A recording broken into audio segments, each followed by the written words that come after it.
On the American $1 bill, there is an eye inside a triangle, above an unfinished pyramid, surrounded by rays of light.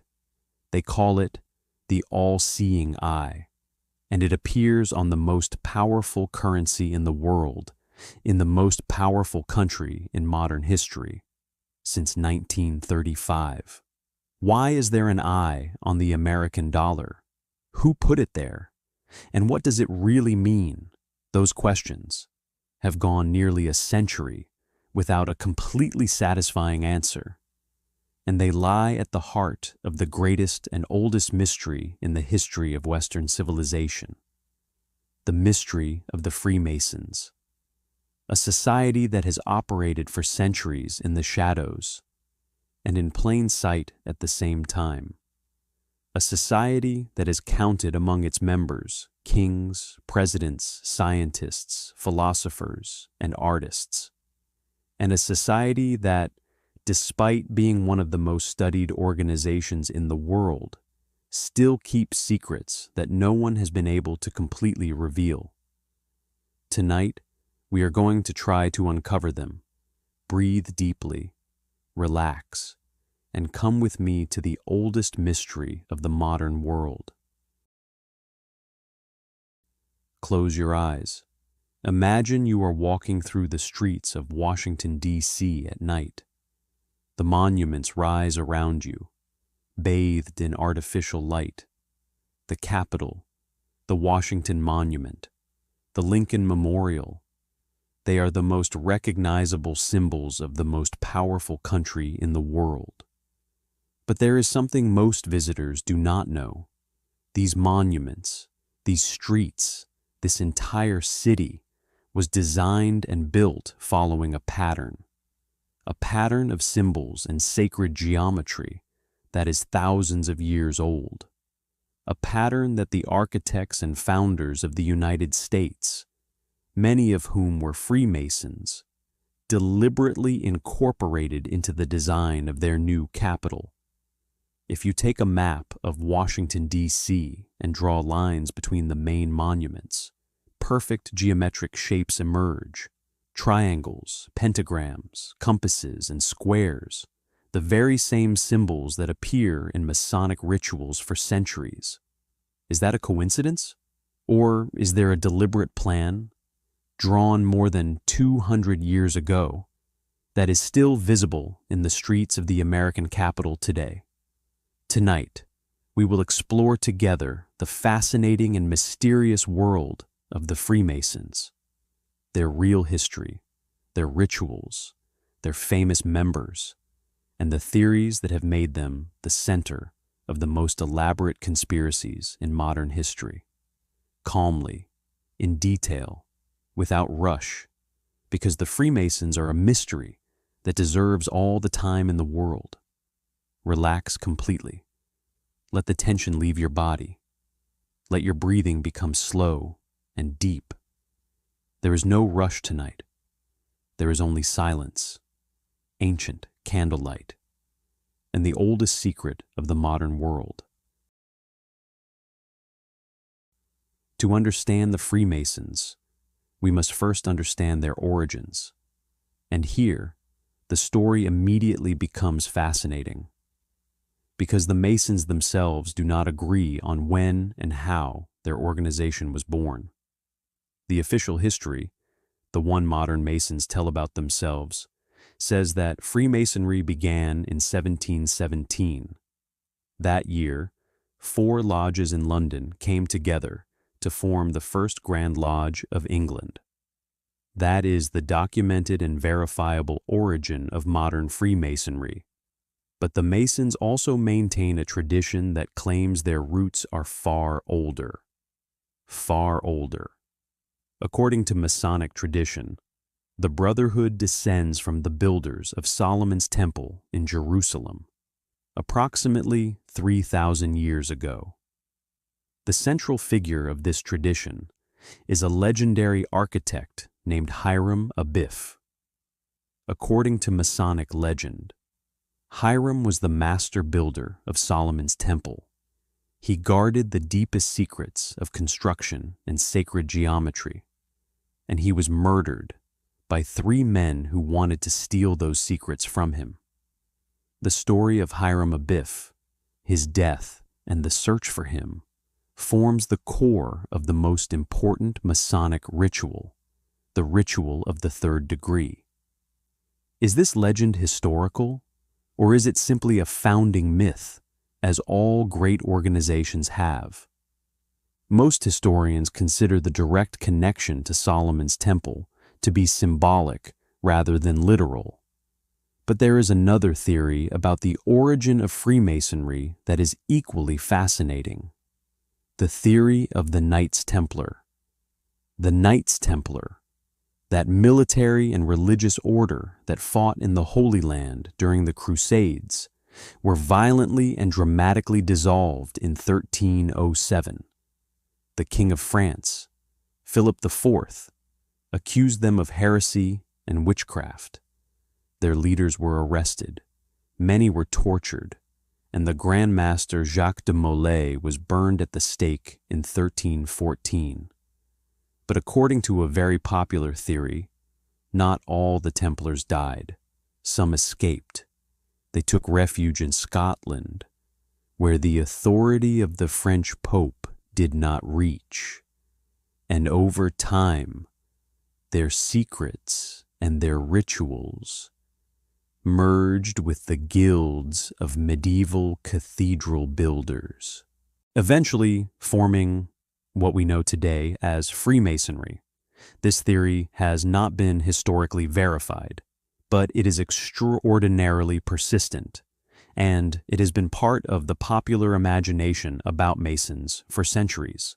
The third theory about the origin of Freemasonry is perhaps the oldest of all. Some researchers propose that Freemasonry is a direct heir to the mystery schools of the ancient world, the schools of Pythagoras in ancient Greece, the mysteries of Osiris in ancient Egypt, the initiation rituals of Mesopotamian cultures. All of these traditions shared common elements: secret knowledge transmitted only to initiates, rituals of transformation and rebirth, sacred geometry as a gateway to understanding the universe. Is Freemasonry the modern guardian of that ancient knowledge? No one can prove it with certainty. But the similarity between Masonic rituals and the traditions of the ancient world is too striking to be completely ignored. One of the most fascinating things about Freemasonry is its system of rituals and degrees. Because Freemasonry is not simply an organization with members, it is a system of progressive initiation, where knowledge is gradually revealed as the initiate advances through different levels or degrees. The most common system, in what is called York Rite Masonry, has 3 main degrees. The first degree is that of entered apprentice. The initiate enters the lodge for the first time. His eyes are blindfolded. He is asked to take an oath of secrecy, and the first level of Masonic symbols and teachings is revealed to him. The blindfold is symbolic. It represents the state of ignorance in which we are all born, and its removal symbolizes the illumination that comes with knowledge. The second degree is that of fellow craft. The Mason has demonstrated his commitment to the brotherhood. More symbols are revealed to him, more knowledge, more of the secrets the organization keeps. The third degree is that of Master Mason, and here the ritual becomes extraordinarily dramatic. The initiate acts out the death and resurrection of Hiram Abiff, the legendary architect of Solomon's Temple. He literally performs his death and his rebirth within the brotherhood. It is a ritual of transformation, of the symbolic death of the old man and the birth of the new. But Freemasonry does not stop at the third degree. In the Scottish Rite, which is another of the main Masonic systems. There are up to 33 degrees, 33 levels of knowledge and initiation. And what is revealed at the highest degrees is something very few people outside of Freemasonry know with certainty. Masons who have reached those degrees do not speak of it publicly. What knowledge does the 33rd degree hold? No one who is not a Mason of that level can say with certainty. And that unknown fuels decades of speculation and fascination. One of the reasons Freemasonry generates so much debate is the list of its members, because the Masons have not been ordinary people. They have been kings, presidents, scientists, philosophers, generals, artists, the people who literally built the modern world. In the United States, the connection between Freemasonry and the Founding Fathers is widely documented. George Washington, the first president of the United States, was a Mason.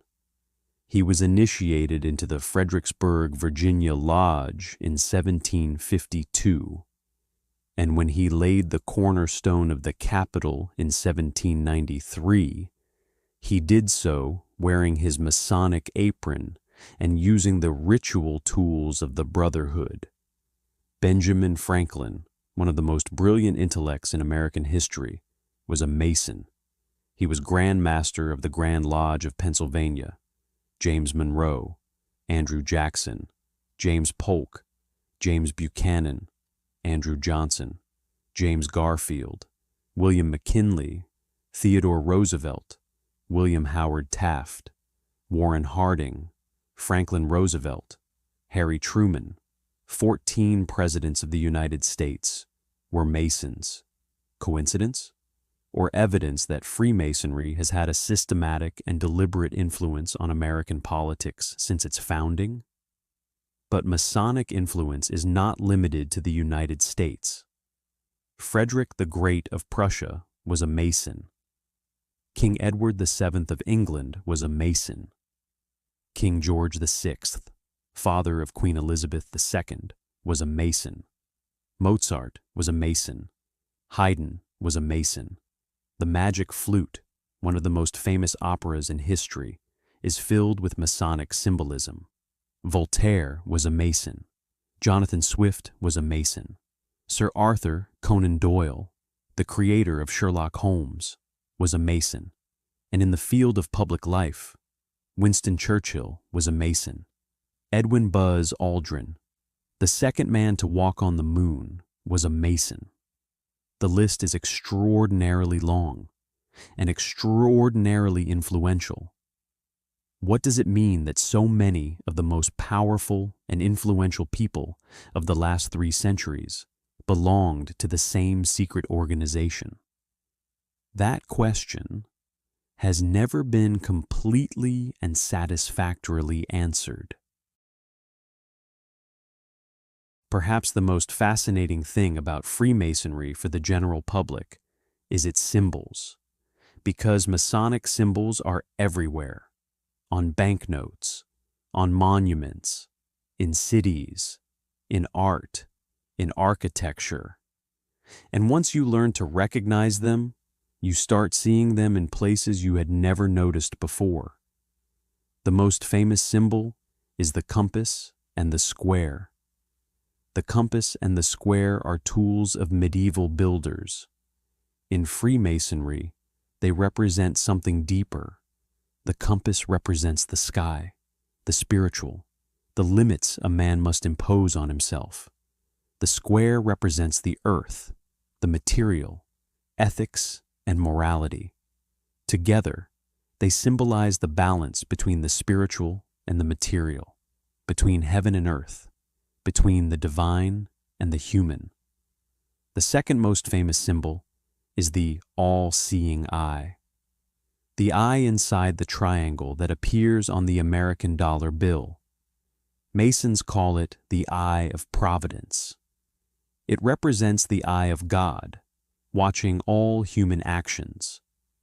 But critics point out that this same symbol appears in the context of the Illuminati, the secret society founded in 1776 by Adam Weishaupt in Bavaria, which many believe was infiltrated or absorbed by Freemasonry.